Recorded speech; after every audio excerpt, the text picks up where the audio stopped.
জন্য আমি যে মেসেজটা আপনাকে দিতে চাচ্ছি আপনি শুধু সেটাকে ফিল করার চেষ্টা করেন। আমি বোঝাতে চেয়েছি আল্লাহর সাথে প্রত্যেকটা মুসলিমের সরাসরি সম্পর্ক আছে, সরাসরি। আল্লাহ কোথাও বলে নাই যে তোমার সাথে আমার সম্পর্ক নাই, কোথাও বলে নাই। ইউটার্ন মানে কি জানেন? তওবা মানে কি? তওবা মানে হচ্ছে ঘোরা। তার মানে আল্লাহ সুবহানাহু ওয়া তাআলা আমাদের দিকে ফিরে আছেন, আমরাই শুধু পাপ করে করে দূরে চলে যাচ্ছি। আল্লাহ বলছে বান্দা তুমি ঘোরো, তার মানে পাপ থেকে ফিরে আসো। তুমি ফিরলেই তোমার রবকে তোমার সামনে দেখতে পাবা। এটা না তওবা? তওবা মানেই তো এটা। আমরা না দূরে সরে যাই, আল্লাহ তো দূরে সরে যায়নি, আল্লাহ তো আমাদের দিকে তাকিয়ে আছে।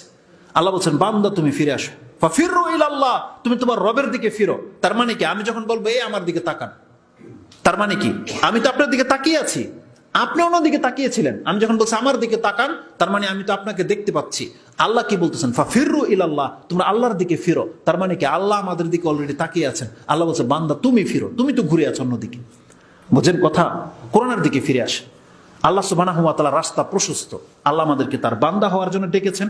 আমরা ঈমান এনেছি, আপনি শুধু আপনার ঈমানটাকে শক্ত করেন। আল্লাহ সুবহানাহু ওয়া তাআলা এই কথাগুলো বোঝার এবং সে অনুযায়ী আমল করার তৌফিক দান করেন। আমি যদি কোনো কিছু ভুল বলে থাকি এটা আমার পক্ষ থেকে, আর যদি কোনো হক বলে থাকি, কোরআন হাদিসে এটাই বলে, আপনারা সেটাকে গ্রহণ করার চেষ্টা করেন। আল্লাহ সুবহানাহু ওয়া তাআলা যেন আমার ভুলগুলোকে ক্ষমা করেন এবং আমাকে যেন ইসলামের উপরে টিকিয়ে রাখেন এবং আমাদের মুসলিম ভাইদেরকে আল্লাহ মুসলিম হয়ে আমাদেরকে মৃত্যুবরণ করার তৌফিক দান করেন।